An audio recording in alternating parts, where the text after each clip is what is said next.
On the last episode.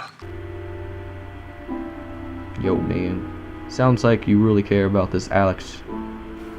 You know what you should do? You should go for her, man. Yeah, man. You gonna go hang out with him? Yeah.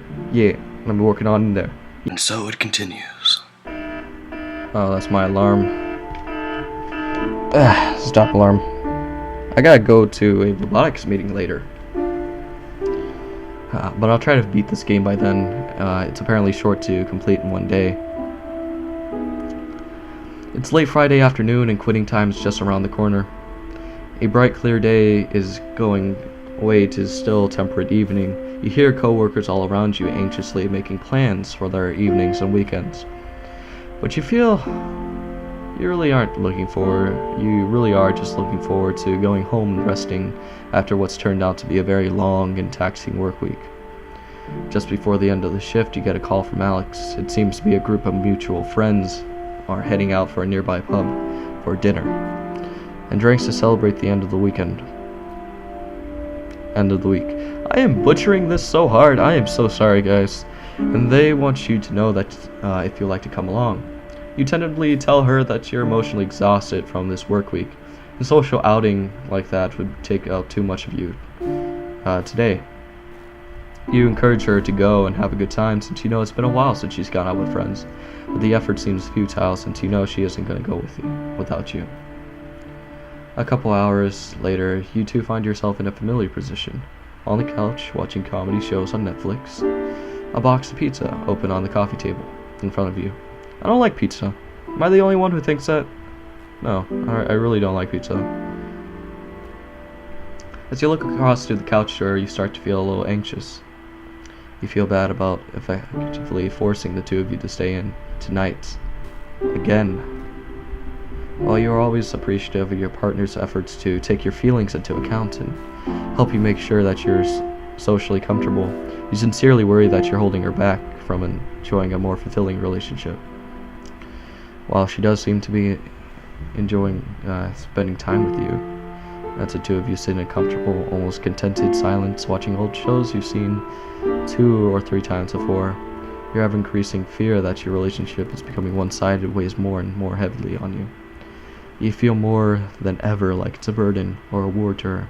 It's virtually impossible for you to see the value you could possibly ever offer to her in return.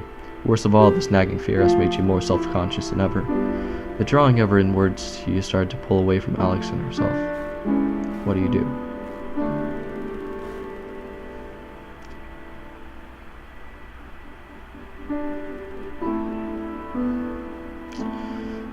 This is actually a hard question, partially because I've been in this scenario before too. It's scary, you know, and sometimes you just need reassurance. I'm kind of afraid of asking this question, but sometimes it's good. You look at Alex, who hasn't noticed you watching her yet, and you try to phase the farce. I am pronouncing these so bad. You're worried that the sheer boredom or bare tolerance, you're wondering if she's thinking about all the fun things she could have been doing tonight if she wasn't trapped on this couch with you, ordering from one of the same 3 takeout places that you always order from. A sense of disappointing her creeps over you as you picture what the night could have been if you just accepted the invitation she had made earlier. I know this is a pretty boring Friday night for you, but are you really happy with me being like this? She looks at you, forehead wrinkled. Why do you always ask me that so often? You feel her body stiffen and pull away from yours just a little. Well, you start, but you're unable to try and think of how to answer.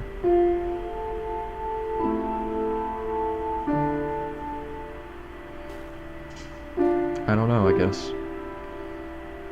I get kind of worried that you're sometimes getting bored with me, you know? Alex sighs. Look, if that was the case, I would let you know. I don't think you're boring. You're more of a homebody than I am, and I'm learning to deal with that. Deal with that? You think, repeating in your mind, deal with that? Does she see you as a problem to be dealt with?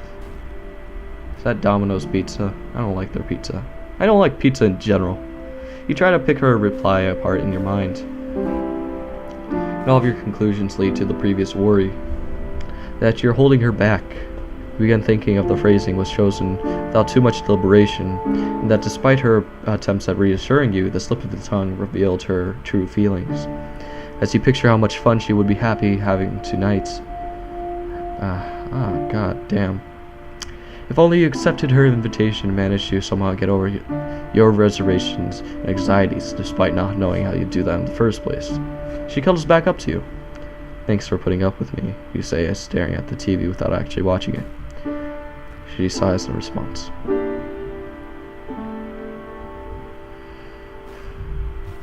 It's okay, man. It's hard, but that's how it is. It's good, because now it's known that you do care about her, and she still cares about you, and that's a good thing. Next, it's a breeze day.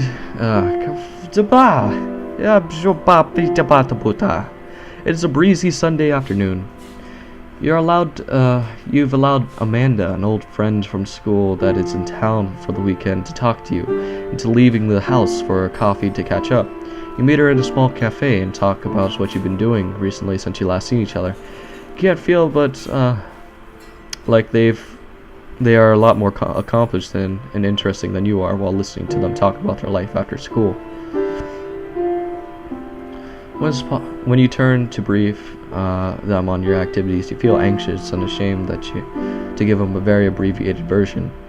You try to talk about your job as little as possible, and you feel incredibly boring as you describe it, despite her expressing sincere interest in you and your life. Oh man, my nose is like...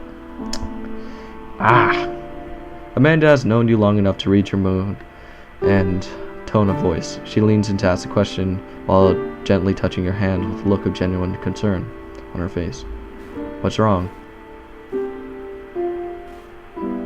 Do you?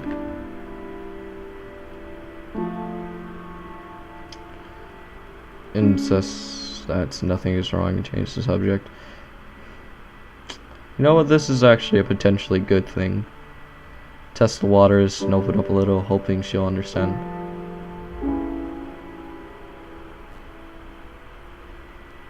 Seems like a good option. I think if it's I don't know. I feel like this would be an choice a lot of people will choose, and they'll build around that. But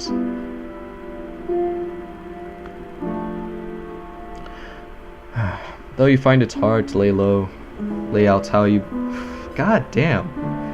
Though you find it hard to lay out how you've been feeling recently to other people, you decide to test the waters by opening up to Amanda. She's always been easy to talk to, and you feel like it's possible that she might be understanding of what's been going on, even if you know it doesn't make sense sometimes. You begin to dance around by the subject, dipping your toe in the pool to test the water. Surprisingly, she catches on quickly and is even able to guess what you might say next. She asks the right questions, leading you to elaborate on your emotional states. You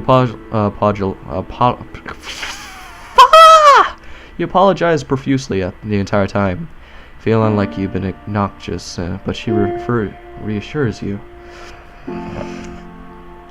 that you aren't murdering her. She sounds like a good friend.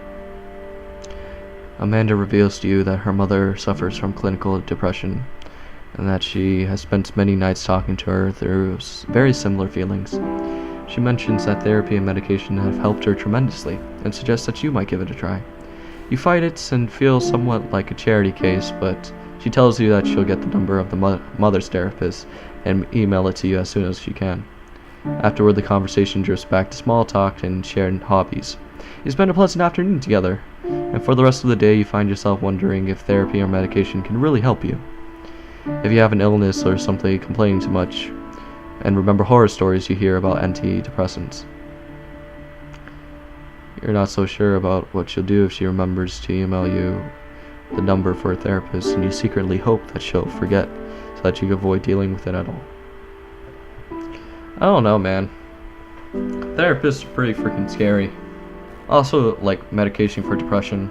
Like, you see that on television, it's all like, well, you know, it'll help you get through, but if there's a slight chance that your, like, internal organs might explode and consume itself as you have bouts of suicide because of the excruciating pain inside of your skull,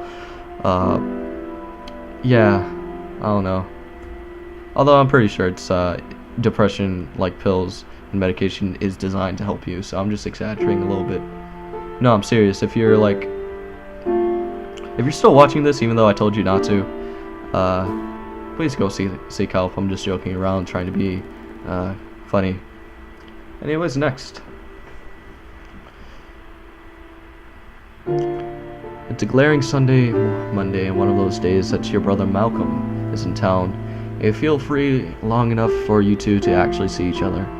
You have a dental appointment that day, but you make plans for him to pick you up afterward. Your appointment takes a little longer than expected because your dentist tells you that you've been grinding your teeth in sleep and to a worrying degree. Given how nearly everything in life has been feeling enormous and stressful lately, this doesn't come as a surprise to you. He suggests that you might try to reduce the stress levels and fits you for a night guard. It feels awkward and too big for your mouth. Hey, inappropriate jokes. And you feel embarrassed looking at your puffed out face and with the mirror in it. You finish up the appointment and hurry and leave about half an hour overdue for your meeting. Your always punctual brother in the parking lot. You finish up as quickly as possible and leave the building to scan out the parking lot for your brother's car. You don't see his old Civic anywhere. You pass by a blue Camaro and jump as it beats at you, causing you to jump in surprise. It takes you a moment to realize it, but Malcolm's in the driver's seat. You hop into the passenger seat and compliment him on his new ride. Yo, man, sweet rides. He's all like, yeah, man, totally dig it. It's a perk of promotion that he's obtained at work. He starts telling you about how much more money he's making and how his career is really this is nice, you know, and how he's starting to look at houses with his wife soon. You clutch the bag containing the night guard in your teeth and feel yourself clench your teeth as you think of your crummy apartment and how long it's been taking since you've been able to take a day off without having to worry about making ends meet. He's only 2 years older than you, but you feel like he's eons ahead in every aspect of your lives. So, he asks, how does your appointment go? Did you get drilled filled with holes or what?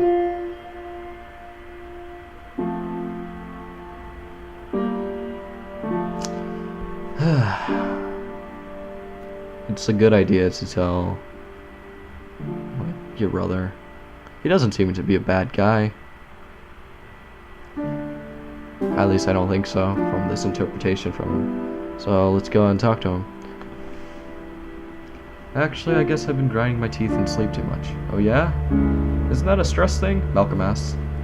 Yeah, I guess I've been having quite a hard time recently. Sorry about to hear that, kiddo. Malcolm glances over you. You stare out at the window, feeling suddenly self-conscious. You watch houses and cars zip by. He asks anything you want to talk about. I don't know. It's hard to talk about. Trying to figure out whether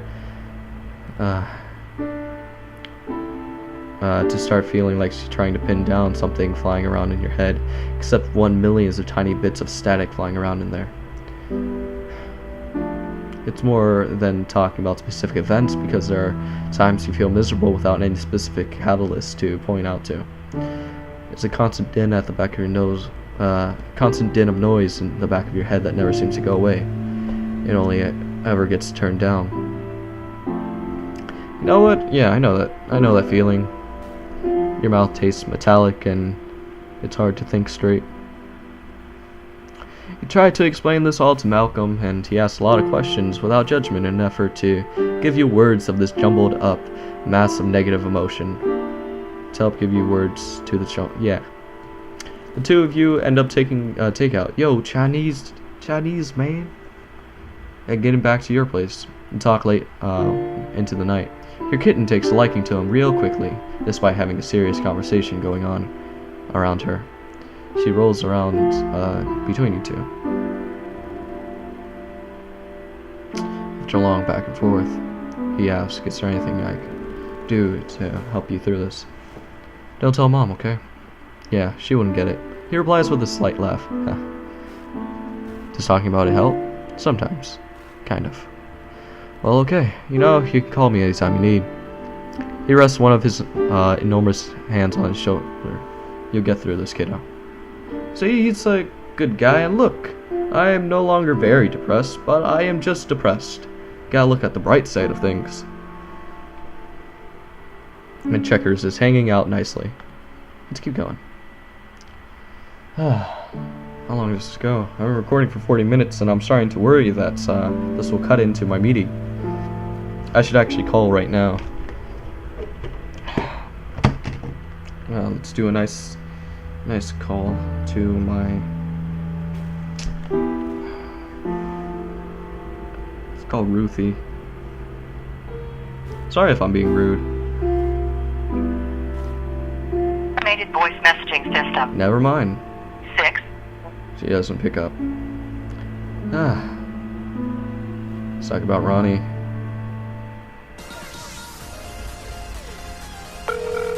Do you wake up? Are you up?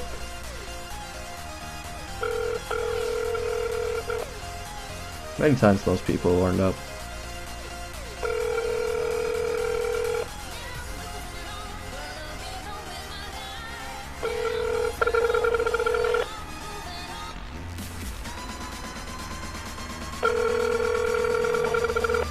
I'm guessing he's not going to answer.